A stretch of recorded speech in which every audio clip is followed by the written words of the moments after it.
There are definitely some great moments in the middle. Season 2, episodes 19, 20, and 21. As always, I will talk about these in turn. I will go through the narratives and share some thoughts. And the first one is Season 2, episode 19, The Legacy, directed by Adam Davidson.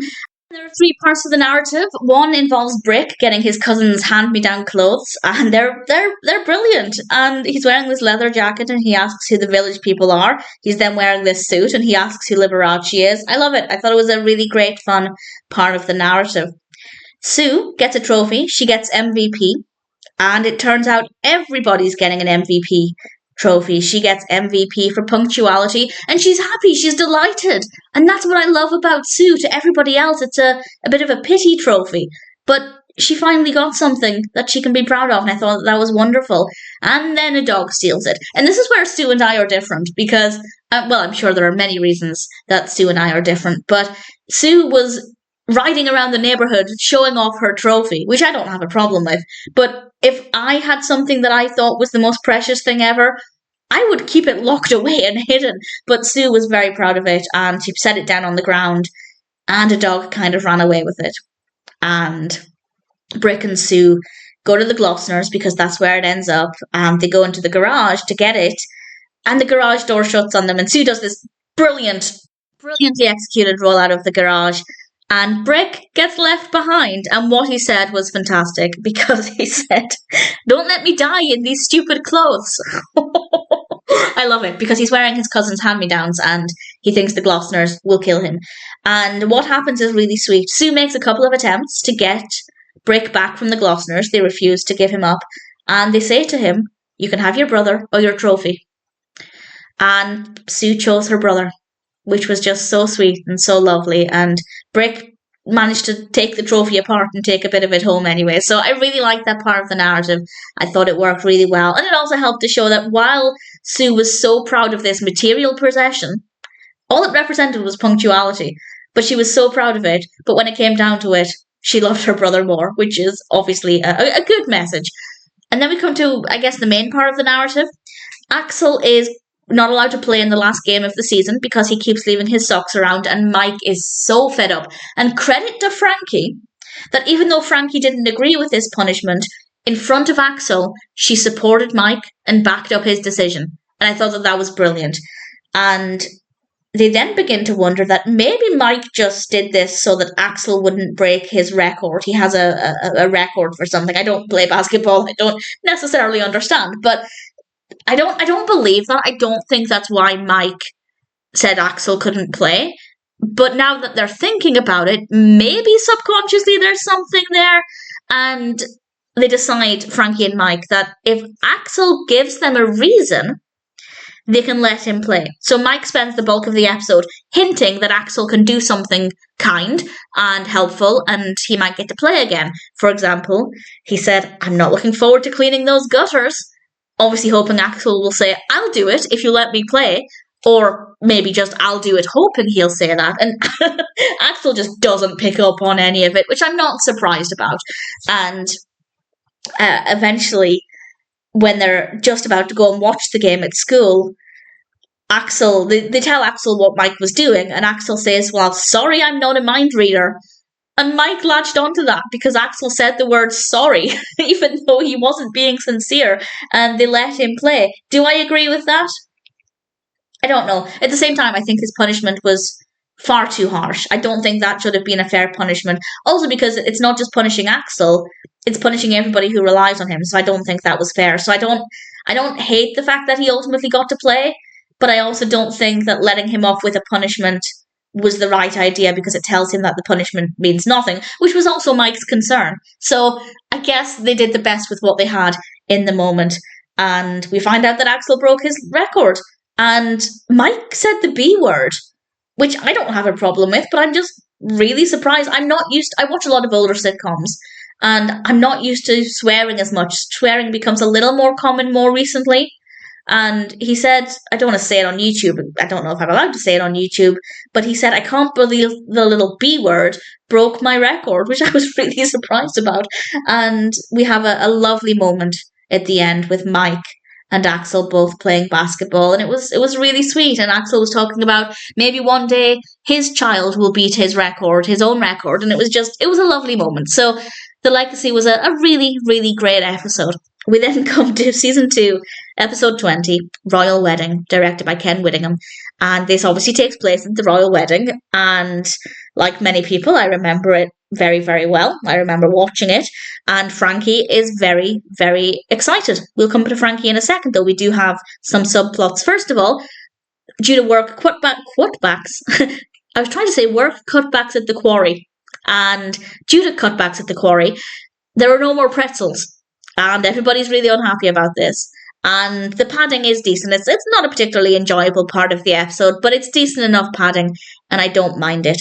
We then have Sue getting very excited to audition for the school news, and she's practicing with Brick, and Brick gives her some pretty good pointers, and Sue listens and practices, but she practices a bit too much. Initially, they were just using the word news to think of things that she had to do, and then she extended it to news benjaverts, which is a wonderful word. I love saying that.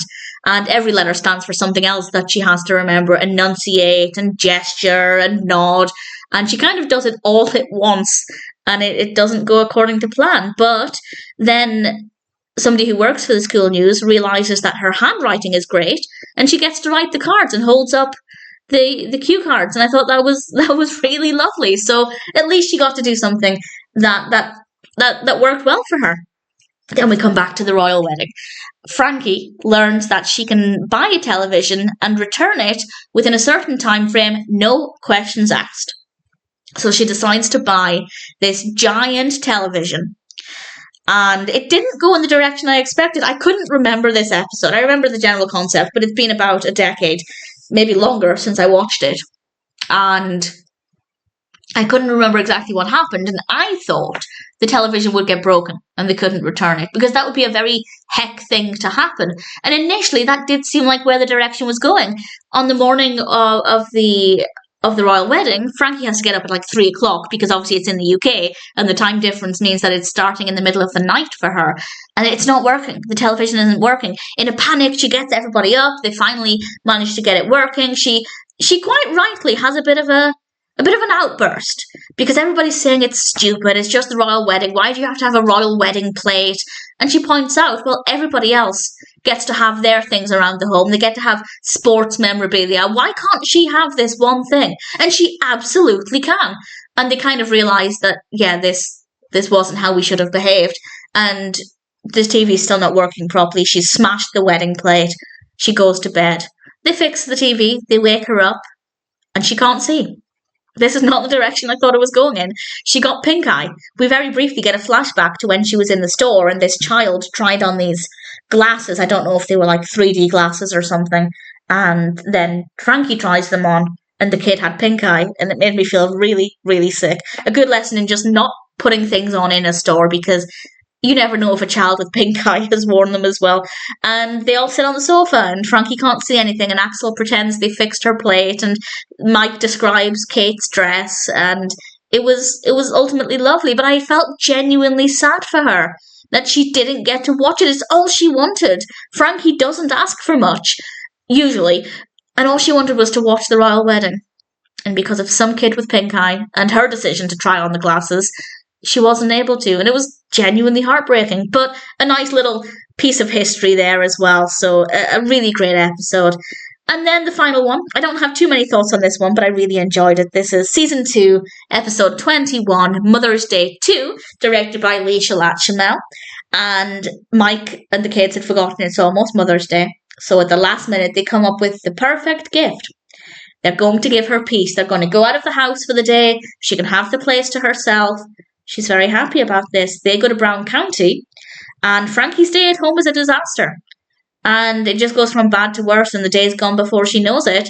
And the family come home, and they are full of energy. They're enthusiastic. Even Axel's enthusiastic and laughing with Sue at the way she laughed. And it was a lovely family moment. And Frankie had missed all of it. So she gets upset, and Mike agrees that they can go back to the fair at Brown County.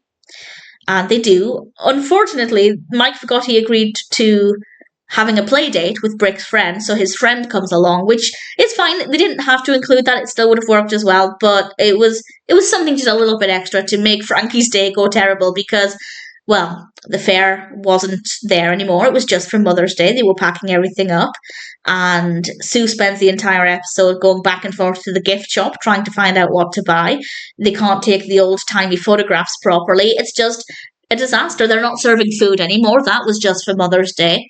So they can't recreate this day. And Frankie was absolutely devastated. Do I think Mike was in the wrong for going to Brown County? No, I don't. As he said, they didn't plan it. They were just on the road and they decided to go. I don't think they shouldn't have a good day out just because Frankie is having Mother's Day at home. But Frankie did say she always wanted to go, so I don't know. I don't think Mike was in the wrong for taking the kids there. But at the same time, if Frankie had mentioned it, maybe he could have been a bit more mindful of that. And ultimately what happens, they go up in the Ferris wheel. They manage to convince the person running it to let them on because it was still up, even though it wasn't working anymore. That made me feel very sick. I have a very big fear of fairground rides that aren't turned on. I don't know why. I always have. And the idea of this Ferris wheel not being turned on, but I'm still wanting to go on it, just absolutely baffles me. But they turn it back on. They go in it. Sue drops her souvenir octopus. It wedges itself. They get stuck. Frankie's had enough. And she jumps out of the Ferris wheel. It was further down than she thought. And we end the episode with Frankie hobbling into the house. And we realise that what she really wanted was her family close by, but just not directly on top of her. And she gets to relax on the sofa while her family are nearby, but not pestering her, and they manage to find a happy medium. It's a great episode, really thoroughly enjoyed it. Brown County was a really great setting, really nice atmosphere, really thoroughly enjoyed that as well. And I think there are some good messages in here about, first of all, don't forget Mother's Day. But second of all, what do you really want as a mother for Mother's Day? Do you want to be left completely alone? Some people might. They might like that peace and quiet. And to be fair, if Frankie's day had gone well, and if the family hadn't gone to Brown County, I don't think it would have been an issue. But Frankie was at the end able to get the best of both worlds. She can have her peace, but her family are nearby. So I think they found a good, happy medium there. And in general, I really liked it. Could I rank these? I guess it's difficult, actually. They're all very, very good. I can't. I think for the first time when I've been doing batch reviews, I don't think I can rank them. Okay, if I absolutely had to, I'd go with Royal Wedding, Mother's Day 2, and then The Legacy, but it's not etched in stone because it's very difficult. They're all brilliant. Really great batch of episodes in the middle. Needless to say, I rather enjoyed them.